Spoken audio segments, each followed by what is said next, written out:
I still don't know how long I stood in that doorway. Time works differently when you're grieving. It stretches and folds in on itself, so that 2 weeks can feel like a single, endless breath you haven't been able to release. I stood at the threshold of my daughter's childhood bedroom, the room she'd made her own again when we moved in 3 years ago, and I held her blue wool sweater against my chest like it was something alive. It still smelled like her. Claire had worn that sweater every November since she was in her 20s. She'd found it at a thrift store in Boston the year she graduated from art school, paid $4 for it, and treated it like it was cashmere. She'd laugh when I teased her about it. "Dad, good design doesn't have to be expensive," she'd say. "That's literally my whole career." She'd been gone for 14 days. 14 days since a 23-year-old kid with 3 beers in him ran a red light on Farmington Avenue at 9:47 on a Tuesday night. 14 days since the Hartford Police Department sent 2 officers to knock on our door. 14 days since Daniel Holt, my son-in-law, had opened that door and then turned to find me standing at the top of the stairs in my robe, and his face had told me everything before his mouth could form a single word. Claire Ann Aldridge Morrison, 38 years old, graphic designer, terrible baker, extraordinary daughter, gone. The room still held traces of her everywhere. The drafting table she'd set up by the window, covered now with sketches she'd never finish. The small corkboard above it, pinned with color swatches and inspiration clippings, and a photo of her mother and me at the Grand Canyon, taken before Margaret got sick. The bookshelf I'd built for her with my own hands last spring, sanded so smooth she'd run her palm along it and said, "Dad, you could have been an artist."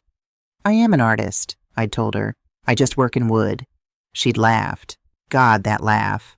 I pressed the blue sweater closer and breathed in, slow and careful, the way you do when you're trying to hold on to something you know is already leaving. I heard him before I saw him. The sound of dress shoes on hardwood, measured, deliberate. Daniel Holt had been wearing the same black suit since 7 that morning, when we'd stood at a graveside in Cedar Hill Cemetery and watched them lower my daughter into the Connecticut ground.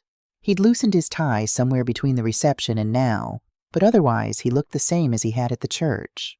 Composed, contained, like a man at a business meeting who'd received some unfortunate news about a quarterly projection. I had loved him once, or at least I had trusted him, which for a man of my age and temperament is nearly the same thing.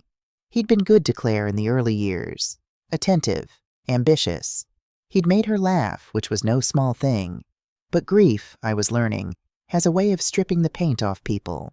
What was underneath Daniel Holt, now that the worst had happened, was not what I'd hoped. "Robert," he said. I turned. He was standing in the hallway just outside the bedroom door, one hand resting lightly on the door frame. He wasn't looking at me exactly. He was looking at the room, at the drafting table, at the shelves, at the space with the particular appraising look of a man calculating square footage. "I know this is a difficult time," he began. Something in my chest went quiet and cold. When a man opens a sentence with "I know this is a difficult time," he is not about to say anything good. That phrase is a verbal anesthetic, something to dull your reflexes before the blade comes out. But Stephanie and I have been talking. Stephanie, his sister. I had met Stephanie Holt exactly 3 times. Once at the rehearsal dinner before the wedding. Once at Thanksgiving 2 years ago when she'd spent the meal scrolling through her phone and picking at her food. And once briefly at the funeral that morning when she'd hugged Daniel for a long time and barely acknowledged me. She lived in Chicago. She and Claire had been cordial with each other in the distant, careful way of women who share a man's love but not much else. "We think it would be best," Daniel continued, his voice smooth and measured, "if you started looking for your own place, something that suits you. We can give you 60 days. That should be more than enough time to find something suitable." I looked at him. I am 68 years old. I spent 35 years in construction, the last 15 of them running my own contracting crew in Providence. I have poured concrete in January and framed houses in August heat that felt like the inside of an oven. I have dealt with difficult clients, difficult inspectors, and one particularly memorable difficult city councilman who tried to shake me down over a permit. I know how to stay still when something hits me hard. 60 days, I repeated. Yes. We buried my daughter this morning, Daniel. He had the grace, at least, to look briefly uncomfortable. He shifted his weight, adjusted his cuffs. "I understand that, Robert. I do. But you have to appreciate our situation. The house is mine now, and Stephanie is relocating from Chicago. She needs somewhere to land while she gets settled, and this room," he gestured into Claire's bedroom, at the drafting table, at the shelves I had built, "makes the most sense." I looked at where he was gesturing. He was gesturing at my daughter's room, at the room that still smelled like her, that still held the half-finished sketches of a life interrupted.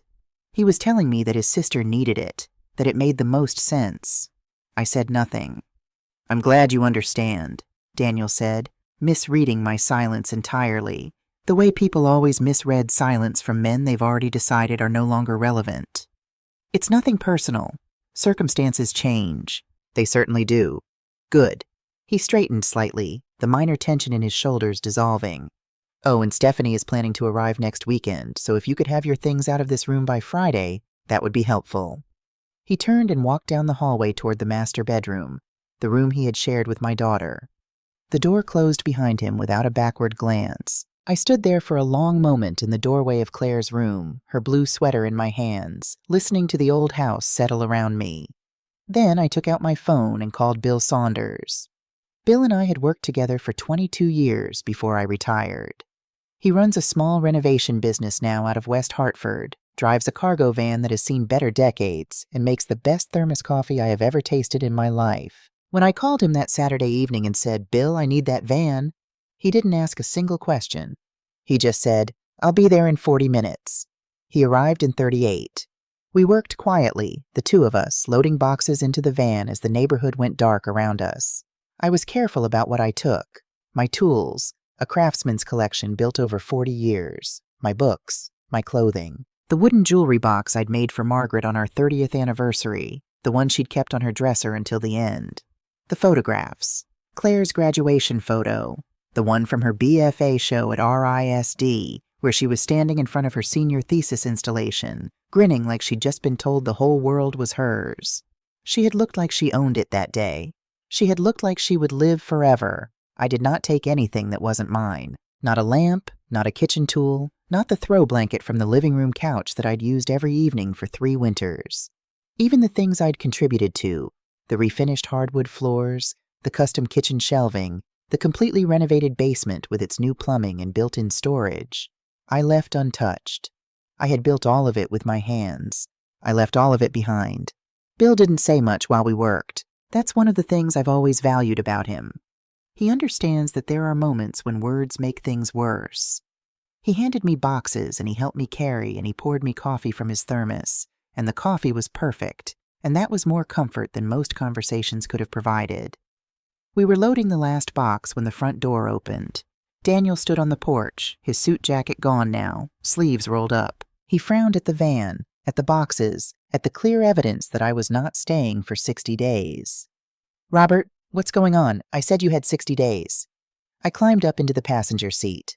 The van smelled like sawdust and old coffee and Bill's Pine air freshener, and it smelled like my whole working life, and it was the most comfortable place I had been in 2 weeks.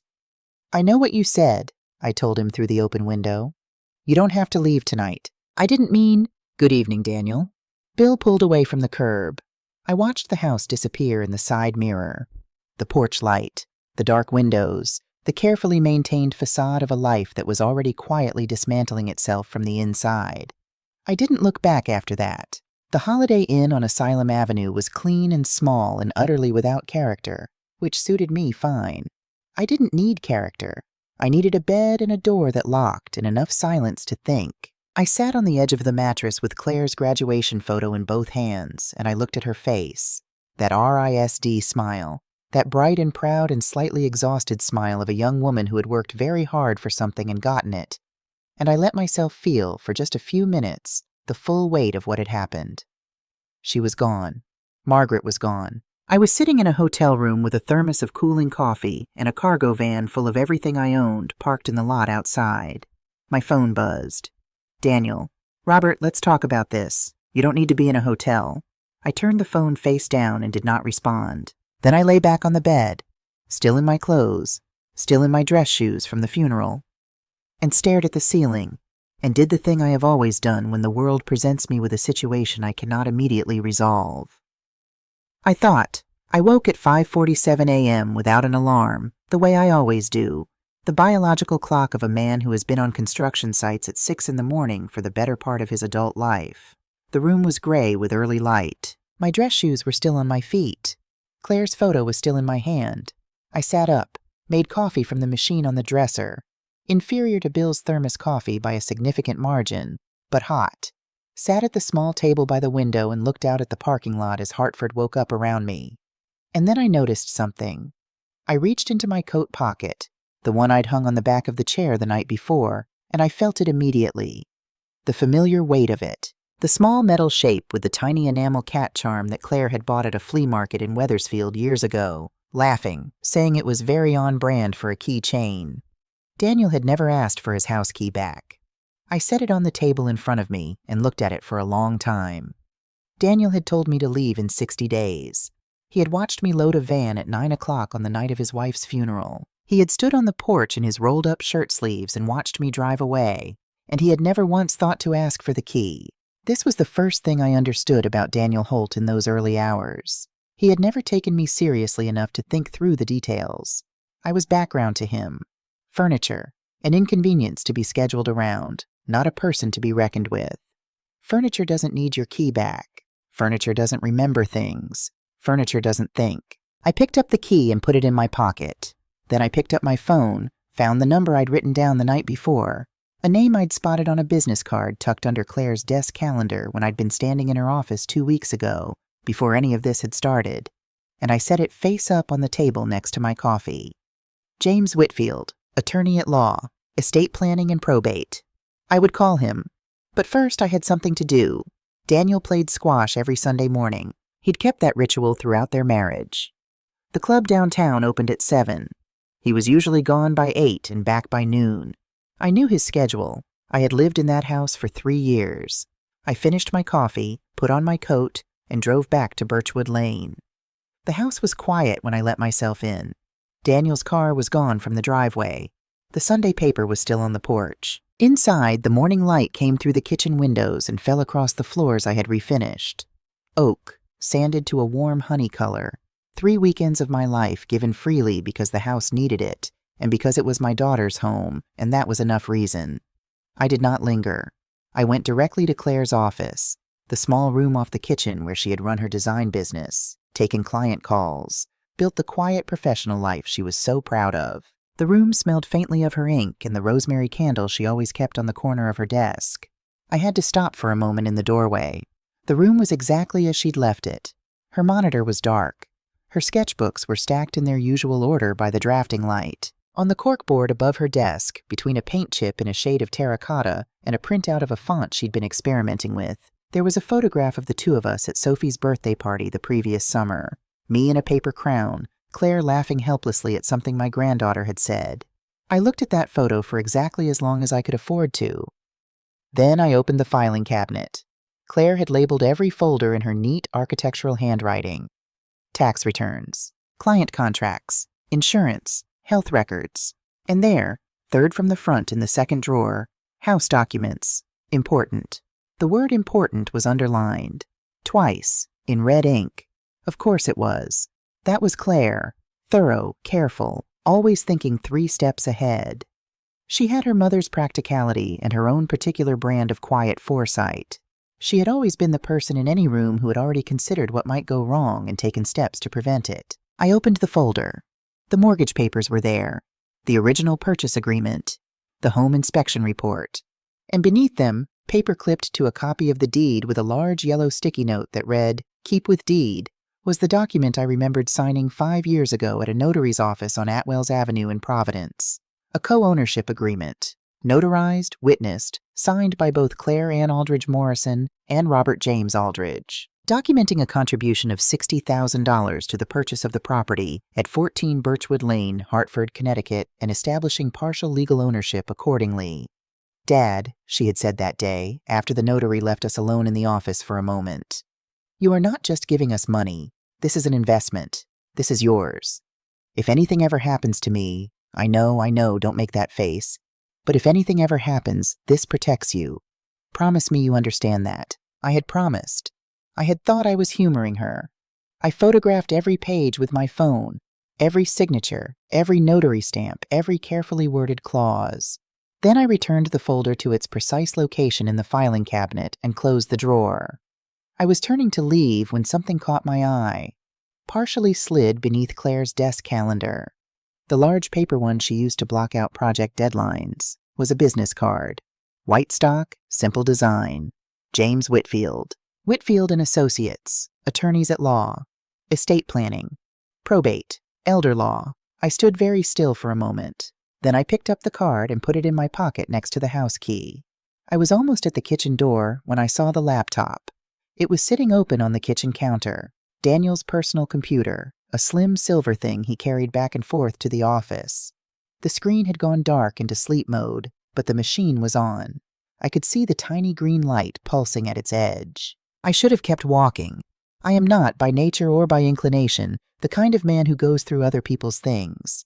I had spent 35 years in other people's homes, trusted with their walls and their floors and the bones of the places where they lived, and I had never once taken advantage of that access. Trust was the foundation of my professional life. Margaret had raised our children to respect other people's privacy. I had believed in it myself. But I stood there in the kitchen that my daughter had cooked in, next to the counter I had installed with my own hands, and I thought about the look on Daniel's face when he'd told me to leave. That careful neutrality, that boardroom composure on the day we put Claire in the ground. I thought about Stephanie Holt's message that morning. When can I move in? I pulled off one glove and typed in the password. It was written on a sticky note on the side of the screen. 4 numbers and a word. Daniel had never been, as I had observed over 3 years, particularly attentive to security. The screen came to life. His email inbox was open, and there, near the top of the thread list, was a name I recognized. Stephanie Holt. The most recent email in the thread was dated 3 days after Claire died. I read it standing at the kitchen counter in the house I had helped buy, in the morning light coming through the windows I had recaulked last October. Steph. So the house is completely yours now? Daniel. Technically, yes. Claire's name was on the deed too, but as her spouse it transfers to me. There's probate to deal with, but the lawyer says it's straightforward. Steph. What about Robert? Daniel. What about him? He's just been staying here. He doesn't own anything. Steph. Perfect. Because I really need to get out of my current place. My landlord is impossible. When can I move in? Daniel. Give me a few weeks to sort things out. I need to figure out what to do about Robert first.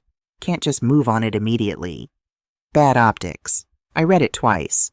Then I scrolled further. There was another thread. Older. The sender was listed as J. Carlisle, and the most recent email in the chain was dated 11 days before Claire's accident.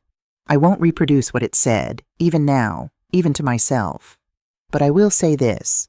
The trip to Montreal had been booked for the weekend of October 14th. Daniel had made the reservation in September. Claire had died on October 3rd. He had canceled the reservation 4 days after her funeral. My hands were not steady when I photographed the screen, but they were steady enough. I closed the laptop with the same care I'd opened it, left the kitchen exactly as I'd found it, walked out the front door, locked it behind me with Claire's key, and sat in my car in the driveway for 5 minutes without starting the engine. The Sunday morning was very quiet. A neighbor's dog barked twice somewhere down the street. A car passed. The paper was still on the porch. Then I started the engine, pulled out of the driveway, and drove back to the Holiday Inn. I had 2 phone calls to make. The first was to Bill Saunders, who answered on the second ring and listened without interrupting while I told him everything. When I finished, there was a long pause, and then he said, "Bobby, what do you need?" "I need you to come over tonight and bring food. I'm not ready to be alone yet." "I'll be there at 6. You want the chicken or the Italian place?" "Italian." "Done." The second call was to the number on the business card. "Whitfield and Associates, this is the answering service. The office is closed on Sundays, but if you'd like to leave a message..." "My name is Robert Aldridge," I said. "I'd like to speak with Mr. Whitfield about a probate matter. It concerns my late daughter, Claire Morrison, and I believe it's somewhat urgent." I left my number. Then I set down the phone, picked up Claire's graduation photo from where I'd propped it against the lamp, and looked at her face for a long time. "I know, sweetheart," I told her silently.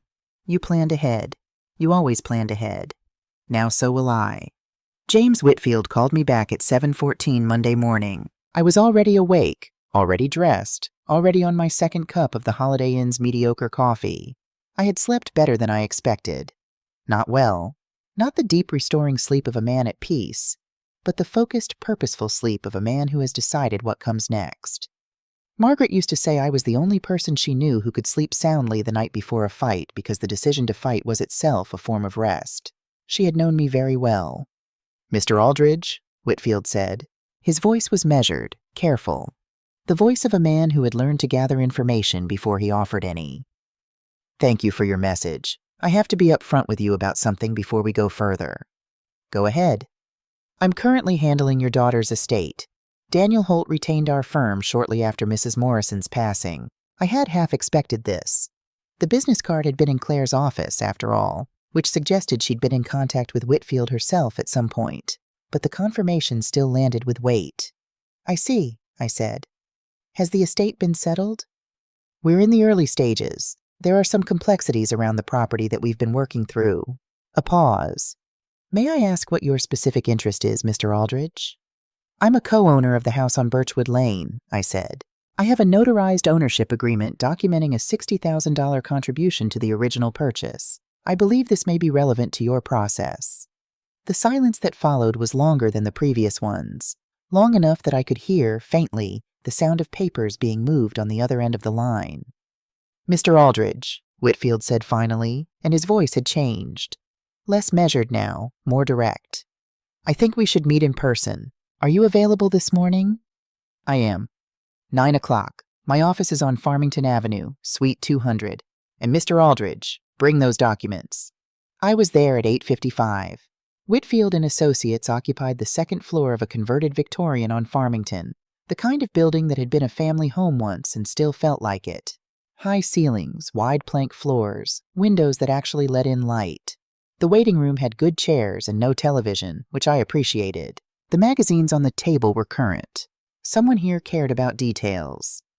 James Whitfield himself was younger than I'd expected, early 40s, with the kind of direct, uncluttered gaze that suggested he had not gone into law to get rich, but because he actually believed in the machinery of it, in the idea that the system, properly operated, could produce something resembling justice. He stood when I came in and shook my hand firmly, not the performative firmness of a man establishing dominance, but the genuine grip of someone who was paying attention. "Mr. Aldridge, thank you for coming. Please sit down." His office was lined with legal texts and family photographs. A woman and 2 children at a lake somewhere, summer light on the water. A wedding photo. A dog, a big, ridiculous-looking golden retriever, sitting on what appeared to be a courthouse step, looking enormously pleased with himself. The kind of office that tells you something real about the man behind the desk. I sat down and placed the folder of printed documents on the desk between us. He opened it without preamble and began to read. I watched him while he read.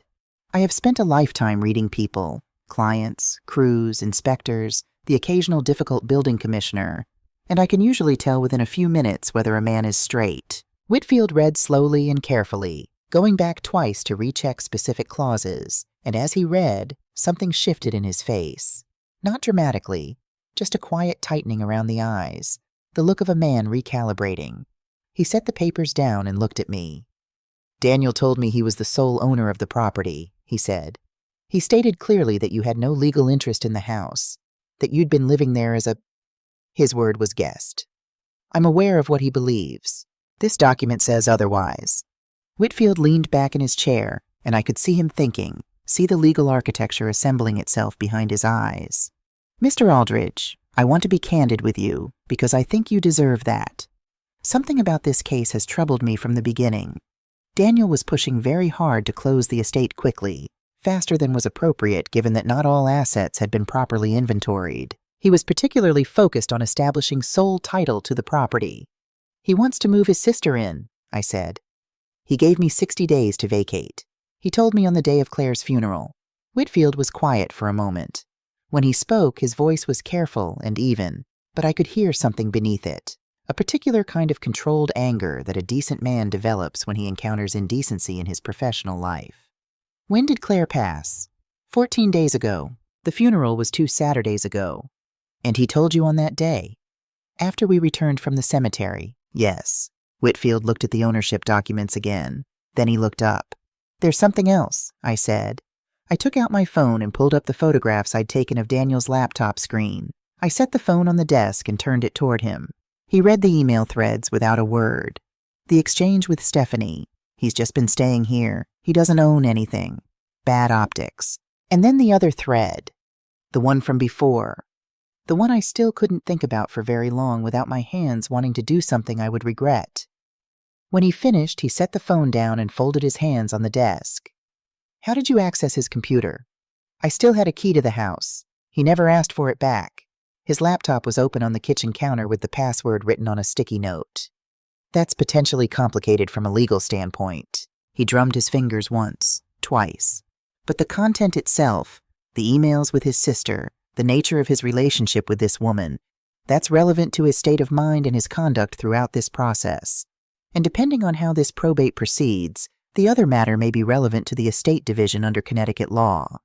He paused, looked at me steadily.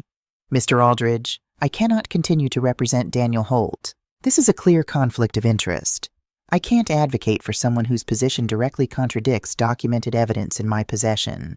I'll need to withdraw as his counsel." He met my eyes. "But I would like to represent you instead, if you're willing. What Daniel has done, what he attempted to do, is, in my professional opinion, a deliberate misrepresentation to this court. We need to halt the probate process until your ownership stake is properly recognized." I looked at this man across the desk, this man I had met 40 minutes ago, and I thought about Claire's handwriting on that folder. "House documents, important, underlined twice, in red. She had planned for this.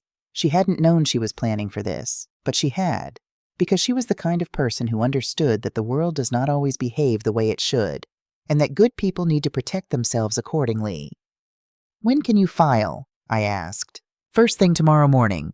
I'll file a motion to freeze the estate and formally challenge Daniel's ownership claims." He paused. "This is going to get complicated, Mr. Aldridge. Daniel will fight it. It will be unpleasant." "I know. Are you prepared for that?" I thought of Claire in her blue sweater, laughing at her own terrible baking.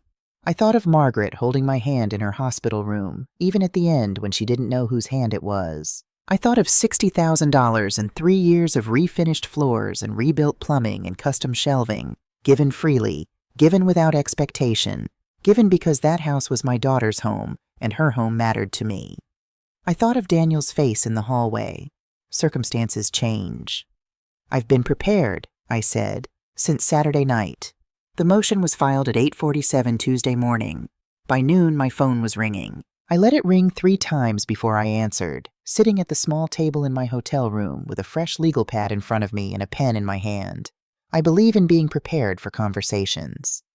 "Robert," Daniel's voice was stripped of its usual composure. Underneath it was something raw. Not grief, not quite anger. Something closer to the sound a man makes when the floor drops out from under him, and he realizes for the first time that it was going to drop. "What in God's name is this? My attorney just withdrew. I've got a freeze motion on Claire's estate. What are you doing?" "I'm protecting my legal interests," I said. "You don't have legal interests. You were living here as our guest. $60,000 and a notarized co-ownership agreement say otherwise." A long silence. "Where did you find—" He stopped, recalibrated. When he spoke again, his voice had gone cold and flat. "This is a mistake, Robert. You're an old man who just lost his daughter and you're not thinking clearly. Let me get this straightened out and we can both move on." "Daniel, I've thought more clearly in the last 48 hours than I have in years. That happens sometimes when everything unnecessary gets stripped away. You're going to regret this." "Perhaps, but I doubt it more than you'll regret what you've already done." I ended the call. On the legal pad I had written, "He did not deny the document. He only questioned where I found it." That told me something important about the case ahead. That evening, Bill Saunders showed up with Italian food from the place on Park Street and his particular brand of uncomplicated loyal company. We ate at the small table by the window and watched the Hartford traffic and didn't talk about Daniel or the estate or lawyers, because there are times when the most useful thing a friend can do is provide a temporary reprieve from the thing that is consuming you. We talked about the Red Sox. We talked about Bill's youngest daughter, who had just started her first year at UConn and called him every Sunday, slightly bewildered by her own independence. We talked about a house we'd framed together in Cranston in 1987, in January, when the temperature dropped to 4 degrees and we'd kept working anyway because the deadline was the deadline, and you don't let weather make your decisions for you. "You doing okay?" Bill asked, somewhere around the tiramisu. "I'm doing what needs doing," I said. He nodded. He understood the distinction. "Claire would have been furious," he said. "She had a temper on her." "She was passionate," I said. "There's a difference." "Sure." He pointed his fork at me. "The passionate ones wait, Bobby. They don't make noise until they're ready. And when they're ready," he shrugged. "Daniel has no idea." I thought about that after he left. About waiting. About the difference between patience and passivity, and how easily other people confuse the two when they're looking at someone who doesn't make noise. Daniel Holt had looked at me and seen an old man, quiet and grieving, easy to move aside. He had made the oldest mistake there is. He had confused silence with surrender. I turned off the light and went to sleep, and I slept soundly. 3 weeks before the probate hearing, James Whitfield called me into his office. "Something has developed," he said, and his expression was the careful neutral of a man who has learned to present complicated information without telegraphing his own reaction first. My investigator made contact with Jessica Carlisle. Jessica Carlisle, the name from the email thread, Daniel's colleague at the investment firm. "She denied everything initially," Whitfield said. "Standard response. We expected that. But," he glanced at the closed door of his office, then back at me. "She came in this morning. On her own, unannounced. She asked to speak with me directly." I was quiet. "She's 34, Whitfield said. "She's been with the firm for 6 years. She said she'd seen Claire's photo on the memorial page that Claire's design clients put together online. She said she read what people wrote about her. Colleagues, clients, friends." He looked at his desk for a moment. "She said she couldn't let it stand." I looked at the wall beside Whitfield's desk, at the framed law degree, at the photo of the golden retriever on the courthouse steps, and I breathed carefully.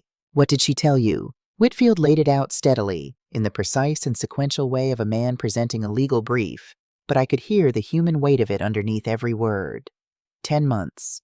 The relationship had been going on for 10 months. Not 8, as the emails had suggested, but 10, beginning when Claire had taken on a major corporate rebranding project that had her working late 4 nights a week. Daniel had told Jessica that the marriage had been empty for years, that Claire was devoted to her career and indifferent to their life together, that he had been lonely. I held very still while Whitfield spoke. I thought about Claire bringing me coffee in the workshop when I was refinishing her floors. I thought about Claire leaving dinner in the refrigerator with a note on the container on the nights Daniel worked late. Shepherd's pie. Oven at 350 for 20 minutes. Love you. I thought about Claire on Sunday mornings, sitting at her drafting table in her blue sweater, working on projects she cared about, humming to herself, indifferent to their life together. I didn't say anything. There are things that are too large for immediate language, and this was one of them. "There's more," Whitfield said quietly. Daniel had consulted with a divorce attorney 3 months before the accident. Jessica didn't know the full details, but Daniel had told her he was working toward a resolution. He had already been thinking about how to structure the asset division. The asset division. My daughter, reduced to a line on a spreadsheet. "The trip to Montreal," I said, "was planned as a new beginning, after the divorce was finalized." The room was very quiet. "Mr. Aldridge?" Whitfield's voice was gentle, which I appreciated. I know what it is," I said. "Thank you for telling me directly." He nodded. "Is she willing to testify?" I asked. "Yes. She came here specifically to offer that." I thought about Jessica Carlisle, a woman I had never met, a woman whose choices had contributed to something I would carry for the rest of my life, sitting in this office and making the decision to tell the truth when she didn't have to. Whatever her reasons, whatever had brought her to that doorstep, she had come. "What does this do to the case?" I asked. Whitfield leaned forward. "It changes the complexion of everything. The emails alone showed intent. They showed Daniel knew about your ownership stake and concealed it, and that he was maneuvering to benefit his sister. But this demonstrates a pattern of concealment and self-interest that predates Claire's death by nearly a year. His conduct throughout this process wasn't just opportunistic. It was consistent with a man who had already been operating in bad faith for a very long time. And the probate court will consider this. Judge Owens will consider everything, Whitfield said, and for the first time since I'd met him, something that was almost a smile moved across his face. Patricia Owens has been on the probate bench for 16 years. She has seen every variety of human behavior in the context of estates and grief and money. She is not easily impressed, and she is not easily fooled. He closed the folder on his desk. Be at the courthouse Thursday at 9, Mr. Aldridge. Wear something appropriate, and get some sleep before then. I called David that night. My son had known about the legal proceedings since the beginning. Bill had told him before I'd had the chance, which is the kind of thing that happens when you have a friend who has known your children since they were small and feels entitled, correctly, to keep them informed. David had called me immediately, furious in the particular way of a good son who has just learned his father has been wronged, and I had spent 20 minutes talking him out of flying to Hartford immediately and confronting Daniel in person. That helps no one, I had told him, least of all me. He had accepted this reluctantly, and he had been calling every 2 days since, steady and reliable, the way David had always been. Tonight he called before I could call him. Whitfield says the hearing is Thursday, he said. It is. I'm flying in Wednesday night. Don't tell me not to. I didn't tell him not to. I was, if I am honest, more relieved than I had expected. Relieved in the way that you can only be when someone you love insists on standing beside you, and you realize you had been braver about facing something alone than you actually needed to be.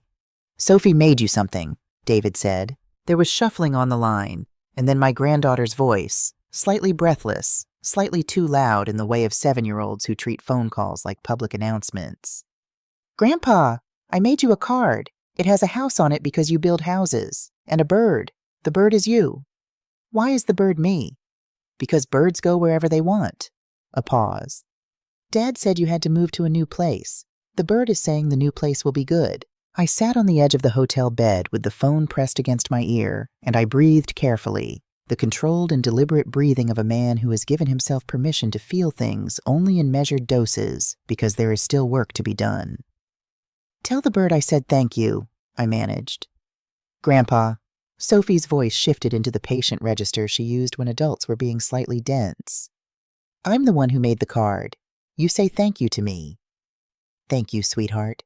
You're welcome. Grandpa? Yes? Are you okay? I looked at Claire's graduation photo on the nightstand, at that RISD smile, at the young woman who had planned carefully and loved fiercely and left behind, tucked in a filing cabinet with a red underline, the proof that she had thought of me even then. I'm getting there, I told my granddaughter. I promise. The night before the hearing, I did not sleep immediately. I lay in the dark of the Holiday Inn room and I thought about everything that had brought me to this moment. I thought about Margaret and the house in Providence we'd sold to pay for her care, and how I had not resented a single dollar of it, because she was Margaret, and there was nothing I would not have sold. I thought about Claire at 25, bringing home the portfolio from her first real design job, spreading the work across our kitchen table, and watching my face with that barely contained anxious hope that children never quite outgrow with their parents. I thought about what it means to protect someone, not in the way of walls and locks, but in the real way. The way Claire had done it with that filing cabinet and those red underlines. The way Margaret had done it by raising children who knew how to stand upright when things fell apart. The way Bill did it with a cargo van and a thermos of coffee, and no questions asked. Protection is not always loud. It is not always immediate.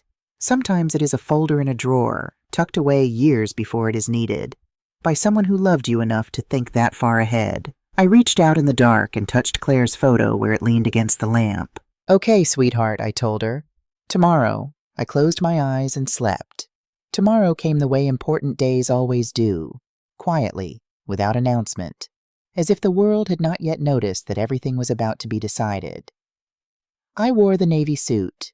It was the one I had worn to Claire's wedding 8 years ago, a June Saturday at a small inn in Litchfield, Claire in ivory lace, Daniel looking like a man who understood he was the luckiest person in the room. I had stood beside my daughter before the ceremony while the photographer arranged us, and she had straightened my tie and stepped back and said, Dad, you look like the most dignified man in Connecticut.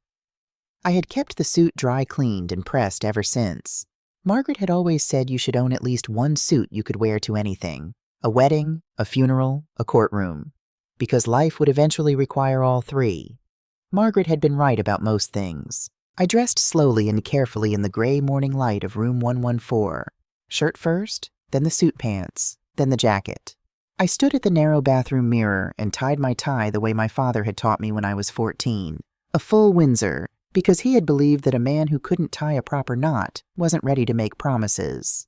I smoothed the lapels. I looked at the man in the mirror for a long, level moment. 68 years old. White hair, brown eyes, hands that carried 35 years of honest work in every line and callus. A man who had built things and lost things and was still, despite all evidence that the world preferred otherwise, standing upright. I reached into the inside breast pocket of the jacket and tucked Claire's graduation photo against my chest. Right side, close to the heart. Then I picked up my keys and went to meet whatever came next. The Hartford Superior Court building on Washington Street was a gray stone structure that had seen more than a century of human drama pass through its doors. David was waiting for me on the front steps, hands in his coat pockets, his face carrying the particular expression of a man who has flown across the country to support his father and is working very hard not to show how worried he is. He looked like his mother around the eyes. He always had. He didn't say anything when I came up the steps. He just fell into step beside me, and we went through the doors together, and that was enough. James Whitfield met us in the corridor outside courtroom 4, carrying a leather briefcase worn at the corners in the way of things that have been genuinely used. He shook my hand, nodded to David, and gave us both the focused look of a man shifting into working mode. "We're in front of Judge Owens," he said. "She's reviewed the preliminary filings. She will be thorough." "Good," I said. Ed. "Daniel has new representation. Karen Voss. She's capable. She'll push back on the laptop evidence and try to cast the email discovery as improperly obtained." "Will that work?" "It won't sink us. The ownership documents stand entirely on their own. They were in Claire's files, properly maintained, publicly notarized. Nothing about them depends on the laptop." He paused. "The emails add context. They tell a story about Daniel's state of mind and his conduct. Judge Owens will hear them." He straightened slightly. "Are you ready? I thought about room 114 and 22 days of mediocre coffee.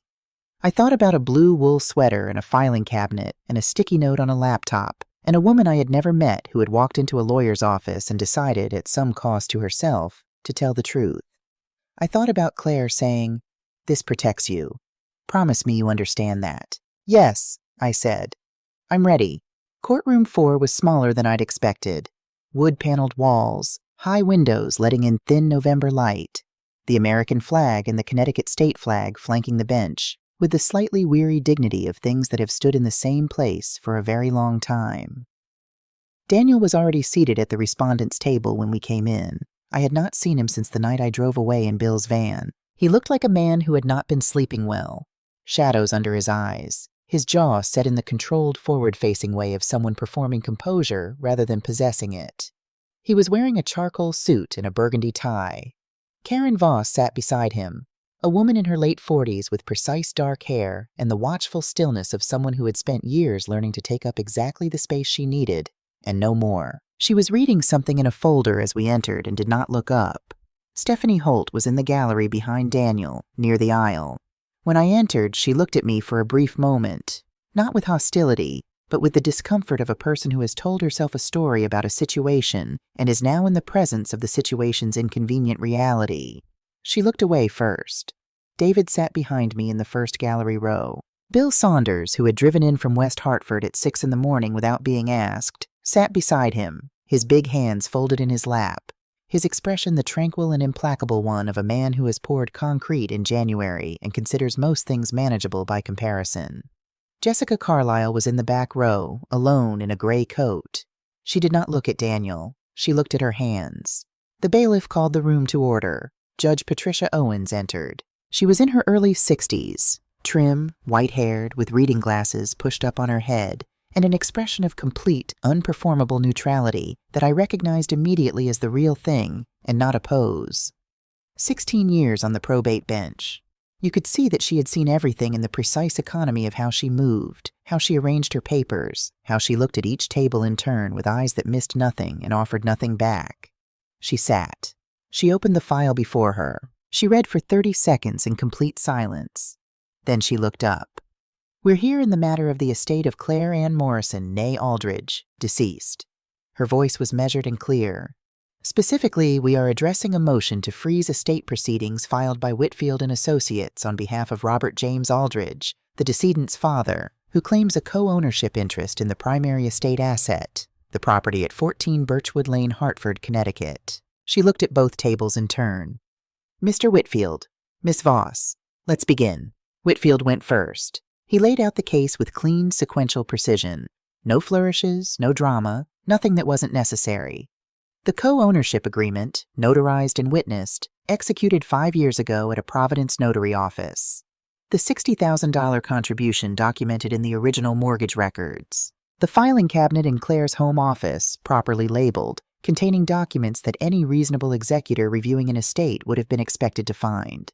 He placed the ownership documents before the judge. She reviewed them slowly, turning pages with care. "These appear to be in order," she said. "They are, Your Honor." She looked at Daniel's table. "Ms. Voss." Karen Voss stood, fluid and confident. "Your Honor, my client was not aware of the existence of this agreement at the time of filing. In the immediate aftermath of his wife's death, Mr. Morrison was in a state of profound grief and was not in a position to conduct an exhaustive review of every document in the house."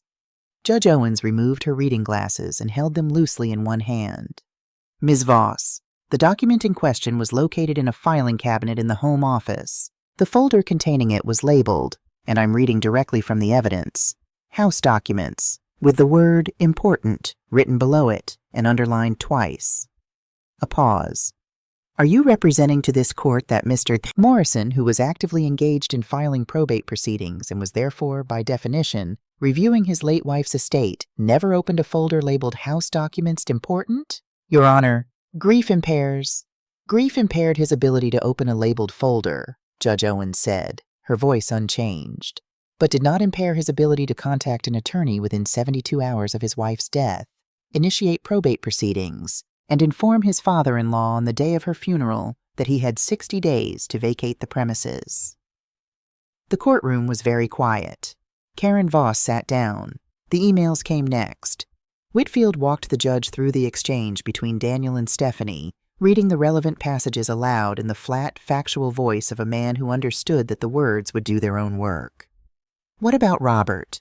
He's just been staying here. He doesn't own anything. Can't just move on it immediately. Bad optics."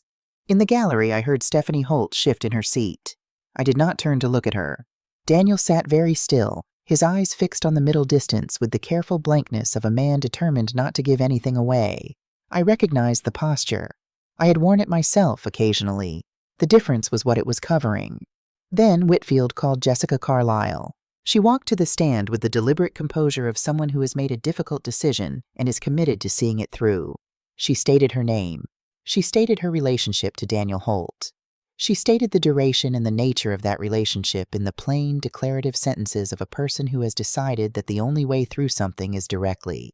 She did not look at Daniel while she spoke. When Whitfield asked about the trip to Montreal, about the divorce consultations Daniel had already begun, her voice was steady.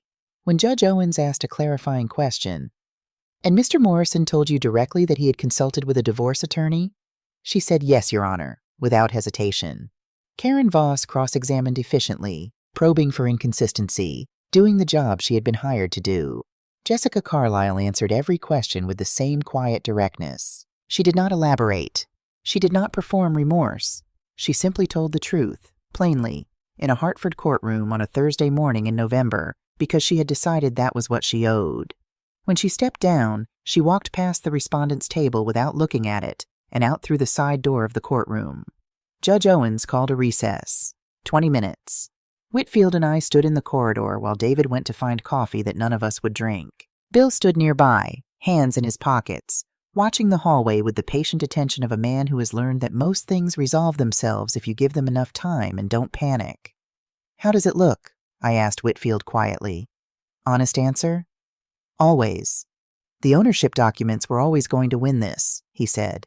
"They're airtight. Claire was meticulous." He paused. "The rest of it, the emails, Jessica's testimony, that tells the judge who she's dealing with, And Judge Owens has been dealing with estates for 16 years. She knows what a person looks like when they're trying to get away with something. He straightened his tie. Stay steady, Mr. Aldridge. We're almost through it. At one point, Daniel came out of the courtroom with Karen Voss, deep in conversation, and walked past us toward the far end of the hall. He glanced at me once, a brief, unreadable look, and then turned away. I watched him go. I thought about the man Claire had loved. I thought about Sunday mornings and shepherd's pie left in the refrigerator with notes in her handwriting. I thought about a woman who had worked late 4 nights a week on projects she cared about, who had put a folder in a filing cabinet with the word important underlined twice, who had trusted the people in her life to be worthy of that trust. Some of them had been, some of them hadn't. The bailiff appeared at the courtroom door. Judge Owens is ready. She came back to the bench with the same measured economy as before, settled her papers, put on her reading glasses. The courtroom was very still. I have reviewed the evidence in this matter thoroughly, including the co-ownership agreement, the mortgage documentation, the email correspondence entered into evidence, and the testimony heard this morning. Her voice was even and clear. The co-ownership interest of Robert James Aldridge in the property at 14 Birchwood Lane is legally valid, properly documented, and enforceable.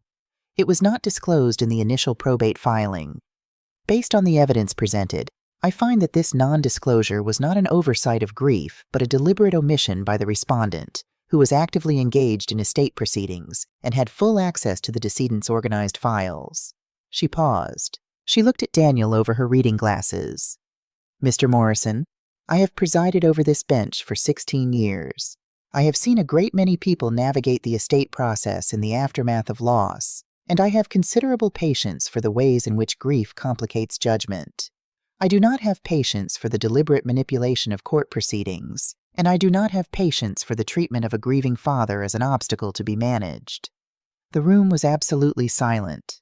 You informed your father-in-law on the day of your wife's funeral that he had 60 days to vacate the home he had helped purchase. You made arrangements for your sister to move into your late wife's room before your wife had been in the ground for a week. You filed probate documents that materially misrepresented the ownership of the primary estate asset. And you did all of this while concealing a relationship that, by your own prior legal consultations, you had already begun to factor into your financial planning. She set her papers down. The co-ownership claim is granted in full. Mr. Aldridge is entitled to remain in the property at his discretion, or to negotiate a fair market buyout of his ownership stake. All legal costs incurred by Mr. Aldridge in these proceedings are to be borne by the respondent. I am additionally ordering a full independent review of the estate inventory, as I am not satisfied that the initial filing represented a complete and good faith accounting of all assets. She looked at Daniel one final time, and her voice shifted. Not softer exactly, but more considered. Your late wife drew up a co-ownership agreement to protect her father. She filed it properly, labeled it clearly, and kept it where it could be found. That is a woman who understood something about fairness and about love. I would encourage you to reflect on that. She removed her reading glasses. We are adjourned. The gavel came down. I sat very still for a moment, my hands flat on the table in front of me, breathing slowly. Beside me, Whitfield was already making notes. Behind me, I heard David exhale. A long, shaking breath he had clearly been holding for some time. Bill Saunders said nothing. I could feel him back there, steady and solid as poured concrete, and I was grateful for it in the wordless way you are grateful for things that have always simply been there. Stephanie Holt walked out of the gallery without looking at anyone. The door swung shut behind her. I stood, straightened my jacket, and turned around. David put his arms around me the way he hadn't since he was a teenager. Without calculation, without self-consciousness, just fully. I held on to my son as that Hartford courtroom, and I let myself feel, for one long moment, the full relief of having done what needed doing. Then I stepped back, straightened up, and looked at Whitfield. James, I said, I need to talk to you about something. He looked at me with the careful attention of a man who had learned not to assume. I don't want to go back, I said. A pause. To the house. To the house. To Birchwood Lane. To that kitchen and those floors and that room where... I stopped, organized myself. I won the right to stay. I know that. But winning the right to something and wanting it are very different things. Whitfield considered this. Around us, the courtroom was emptying, the low sounds of a legal proceeding concluding, papers shuffled, chairs pushed back, the ordinary sounds of a system that had processed one more piece of human difficulty and moved on. "What do you want?" he asked. "A buyout," I said. "Fair market value for my ownership stake based on current appraisal. I want what's mine, and then I want to leave on my own terms. Not because someone told me to go, but because I chose to." He nodded slowly. "That's a strong position to negotiate from. You just won the hearing." "I know. Use it." The hint of that near smile again. "I will." He went to speak with Karen Voss, and I walked out into the corridor. Daniel was there. He was standing alone near the far window, looking out at the gray November street below. He heard me come out and turned. For a long moment we simply looked at each other.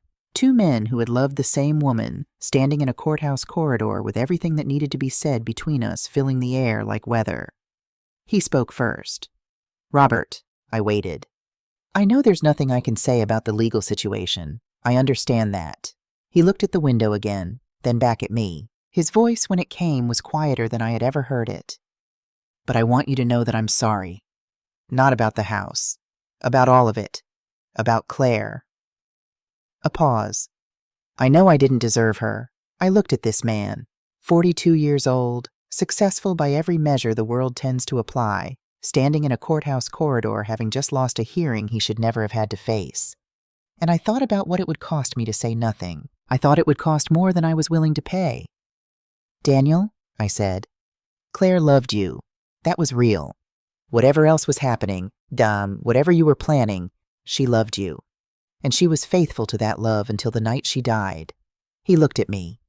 "The thing I cannot make peace with," I said, "is not what you tried to do to me. I can understand that in a way. Grief and fear can make people reach for the wrong things. But I cannot make peace with the idea that my daughter spent the last months of her life in a home where she was being deceived by the person she trusted most."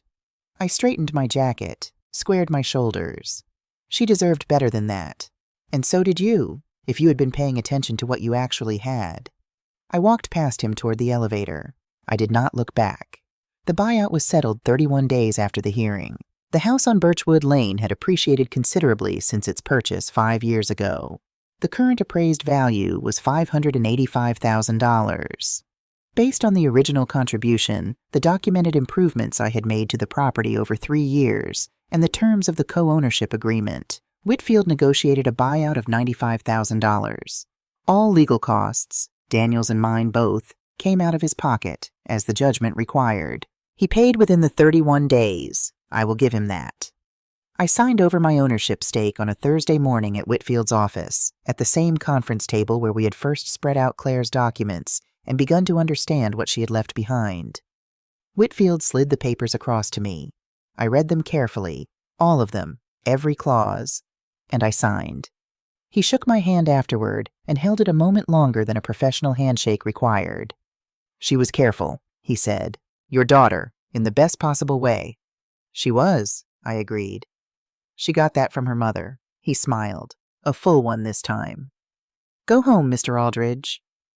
I bought a condominium in Providence.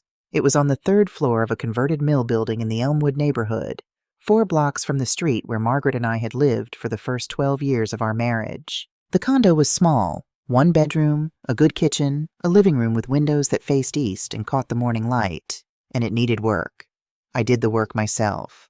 I refinished the floors over 2 weekends in December, sanding them back to bare wood and restoring them to something close to what they had been when the building was first converted. I rebuilt the kitchen shelving from scratch, sturdier than what was there, with the dovetail joints that take longer to cut but hold for decades. I repainted every room in colors Margaret would have chosen: a warm ivory in the living room, a deep blue-green in the bedroom that matched the color of Lake Champlain in October, which was where we had gone for our 20th anniversary and which she had called the most beautiful water she had ever seen. I hung Claire's graduation photo above the bookshelf I built along the living room wall. Beside it, I hung the photo of Margaret and me at the Grand Canyon, the one from Claire's corkboard. And beside that, in a frame I made myself from a piece of cherry wood I'd been saving for something that mattered, I put a photograph David had found going through Claire's old pictures, a Sunday morning in the Birchwood Lane kitchen, taken sometime the previous year. Claire and I are making pancakes, or we are attempting to make pancakes. The evidence suggests the batter had not cooperated because we are both covered in flour to a degree that implies structural failure somewhere in the process. Claire is laughing so hard she has her eyes closed. I am laughing too, holding a spatula like I'm not sure what it's for. I don't remember who took the photo. I don't remember what went wrong with the batter. I remember only that we were laughing, and that the kitchen smelled like butter and coffee, and that my daughter was alive and happy on a Sunday morning in the home she had made. I framed that one in cherrywood too. I divided the $95,000 into 3 portions. $35,000 went to the down payment on the condo. $40,000 went into a trust for Sophie, my granddaughter, 7 years old, who had sent me a card with a bird on it and told me the new place would be good. The remaining $20,000 I kept for living expenses and for the work I was already planning. I started teaching in January. The Providence Community Center ran a woodworking program for teenagers, kids from the neighborhood who needed somewhere to go after school and something real to do with their hands. The previous instructor had retired. They were looking for someone. I showed up on a Tuesday afternoon with my tools and a piece of cherry wood I'd cut into a rough box shape, and I showed 6 teenagers how a dovetail joint worked, how the interlocking angles created a bond stronger than either piece alone, how it held without glue or hardware, held purely by the geometry of how the pieces were made to fit together. One of the kids, a 15-year-old named Tyler, with the skeptical expression of someone who has learned not to be impressed by things too easily, looked at the joint for a long moment and then said, "That's it? That's what holds it?" "That's it," I said. "Geometry and patience." He picked it up, pulled at it experimentally, felt the way it held. "Huh," he said. By the following month, I had 11 students. By spring, 14. I also joined the Habitat for Humanity chapter in Providence, working on Saturdays, framing walls, hanging drywall, doing the rough plumbing I had spent a career learning to do well. The other volunteers were of all ages and abilities.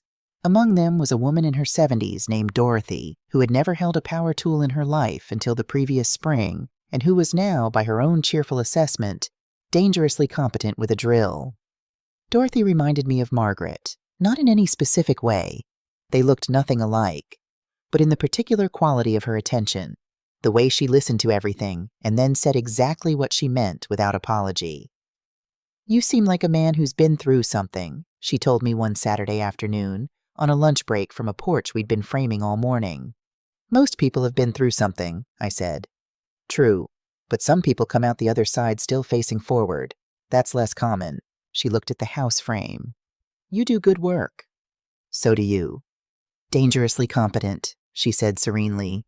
I laughed, the easy, unrehearsed kind of laugh that I had not been sure I would have access to again, and it surprised me with how good it felt. David brought Sophie to visit during her spring break from 2nd grade. She came through the door of the condo and immediately evaluated it with the comprehensive, unsentimental thoroughness of a 7-year-old conducting a home inspection. "It's small," she said. "It is. But it smells good, like sawdust."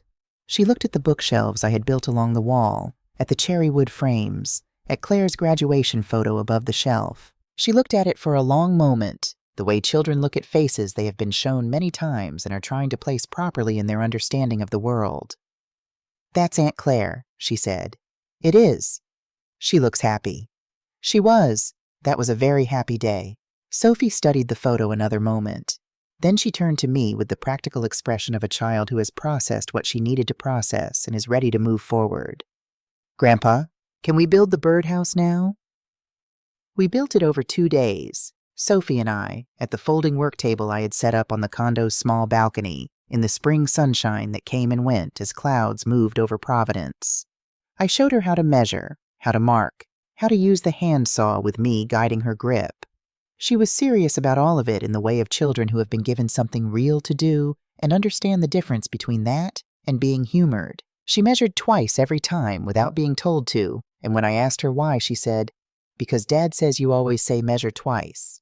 Your dad is a wise man. He says he learned it from you."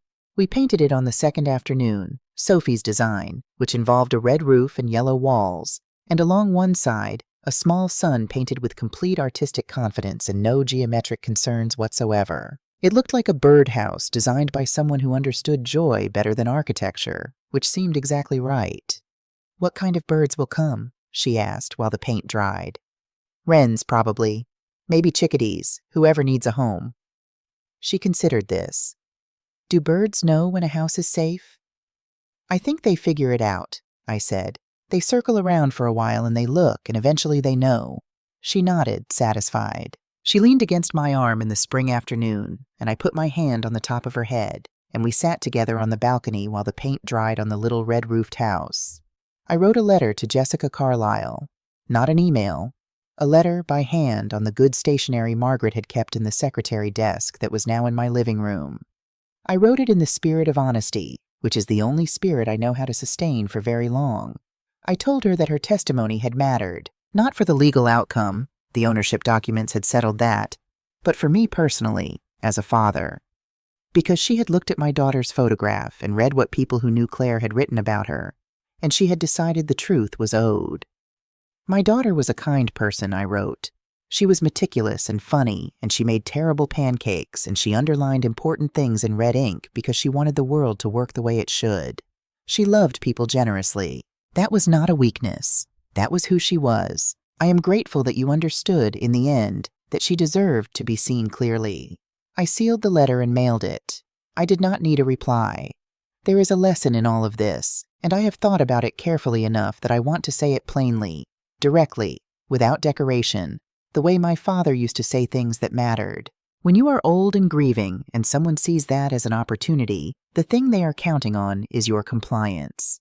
They are counting on your exhaustion, your pain, your lifelong habit of being reasonable, your reluctance to make things difficult. They are counting on the fact that quiet people, when pushed, tend to simply move.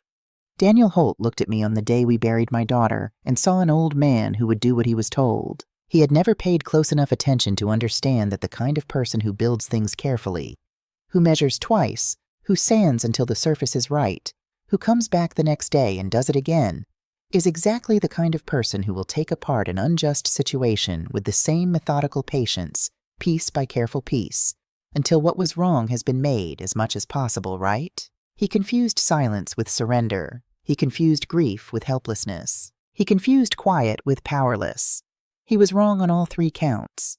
Dignity is not negotiable, not at any age, not under any circumstances, not even when the person standing in your daughter's hallway tells you that your time has passed and your presence is an inconvenience, and the decent thing would be to go quietly and not make a fuss.